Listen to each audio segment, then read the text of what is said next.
What's up guys, Pete here from the Sunday Drive. Thanks for tuning in. Today is the first video of a multi-part series where we're showing how to replace most of the steering and suspension components on my 2004 Silverado behind me. So stay tuned.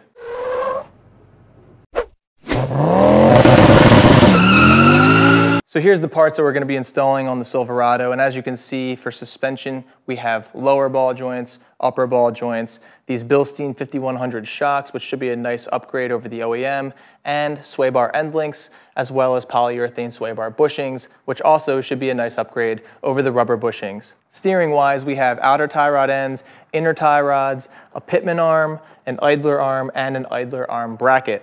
As you can see, this isn't necessarily every single component in the front steering or suspension, but steering-wise, the only thing left to replace is the steering box pretty much, and suspension-wise, you can still replace the upper control arms, lower control arms, and torsion bars, but in my case, I didn't feel that was necessary. Your mileage may vary. So for today's video, we'll be replacing the front sway bar end links and bushings. Now these are polyurethane bushings, which are a big upgrade over the rubber bushings that come from the factory, and this is an energy suspension kit, which we'll have linked in the description below. And as with all of our videos, anytime you make a purchase through those links, they do help our channel out, which helps us to continue making videos, so thank you for the support. Now, with regards to the sway bar end links and bushings, it's a really simple job. To be honest, you don't even need the truck on a lift or on a jack. You can probably do it by just laying under the vehicle while it's on the road. This is really easy stuff to get to, so let's get started.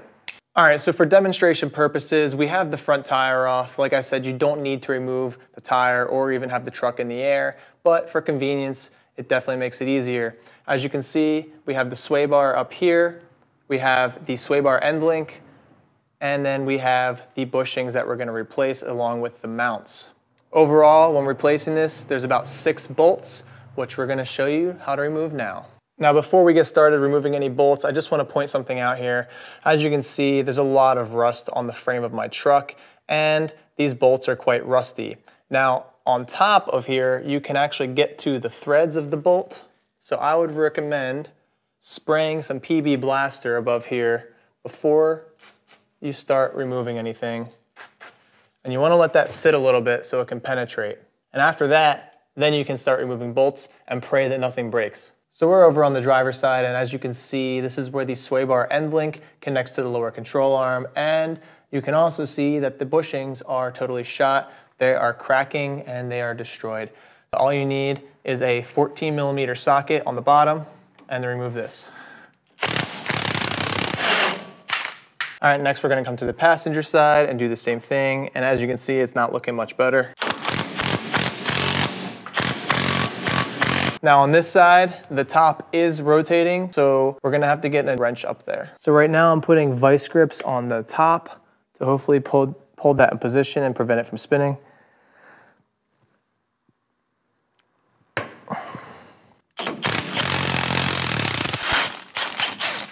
So as you can see, after removing the driver and passenger side end links, the sway bar can move freely.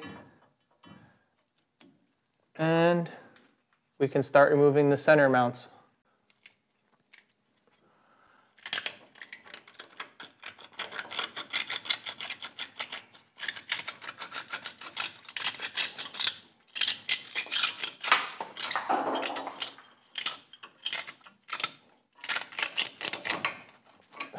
This entire rod that was inside of there is just rusted.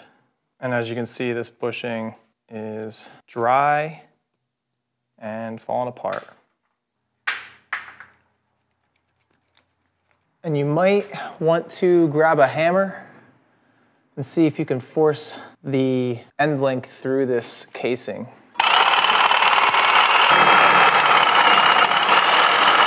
All right, so there's the driver's side sway bar end link removed. Carbide saw blades are incredible. Okay, so now we're gonna remove the 2 mounts to the frame. There's one on each side, and there are 2 10mm bolts holding each one down. All right, so right now I'm just really patiently trying to remove each one of these bolts that holds the sway bar to the frame. There's a lot of resistance, a lot of rust on the threads. That's the hardest part about this job. It's not even that removing the sway bar is difficult, it's dealing with the rusty components So I'm going real slow. I'm getting a lot of resistance, but I'm just reversing the direction of the ratchet, going in and out, trying to get this thing cleaned up. All right, so I think I got it.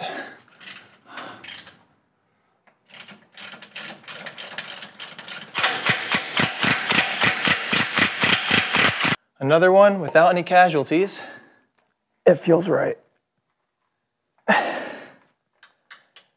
Nice and slow.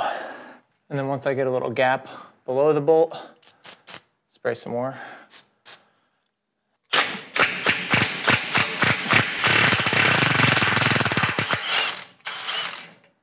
Hallelujah.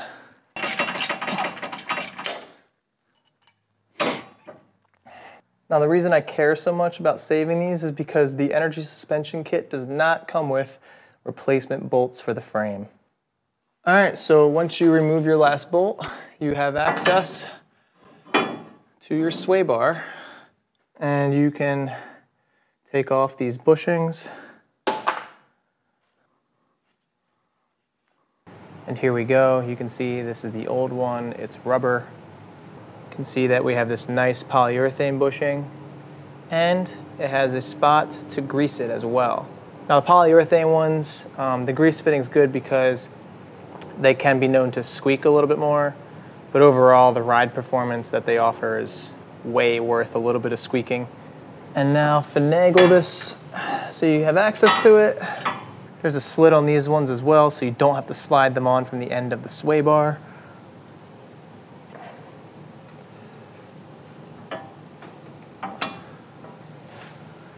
And there you go, put that on. So we're just gonna clean up these bolts before reinstalling them so that they don't bind up and get all the rust off of them. So go ahead and install your bracket onto the bushing, and hopefully you were able to get your bracket to fit.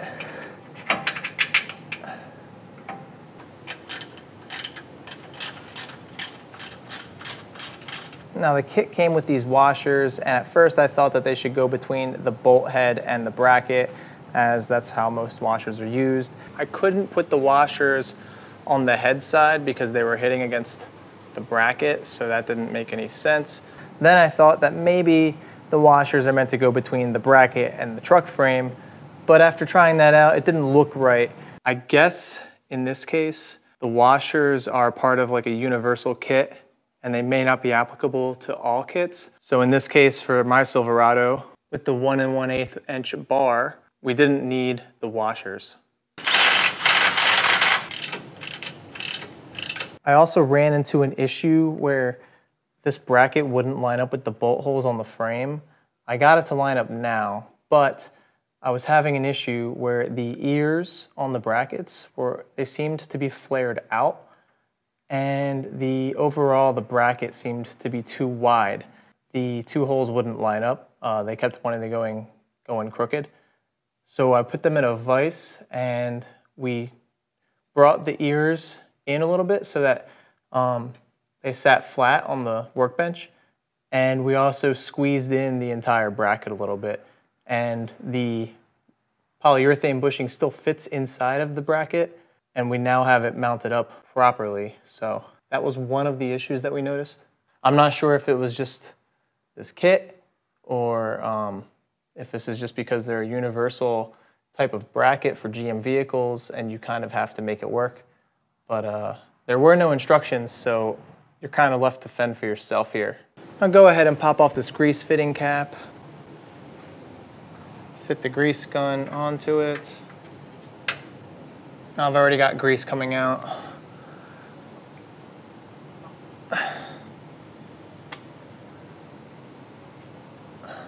Doesn't take much.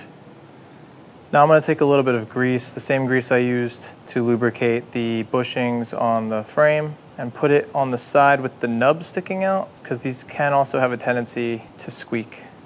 All right, now we're going to go ahead and install the end links. So start with one washer on the bottom as well as a bushing. Make sure the nub on the bushing is facing up, and we're going to push this up from the bottom. Next up, we're going to take our second bushing and washer, make these face down, the nub facing down. Next, grab your metal spacer. Pop on another washer and bushing, this time facing up. Squeeze that onto the sway bar and top it off with another bushing and then a washer. And finally, a nut. So you just want to get this nut hand started, and then you want to go to the other side before tightening this down.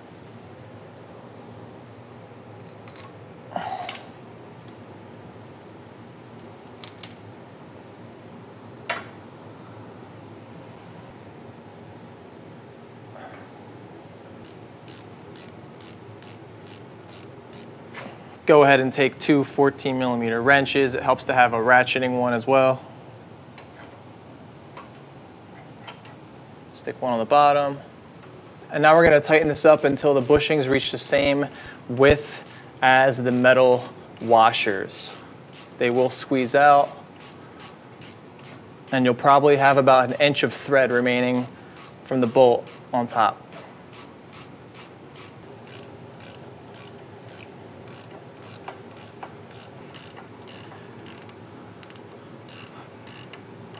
That looks good, and just for reference, here's my finger. Looks like it's about 1 inch of thread showing.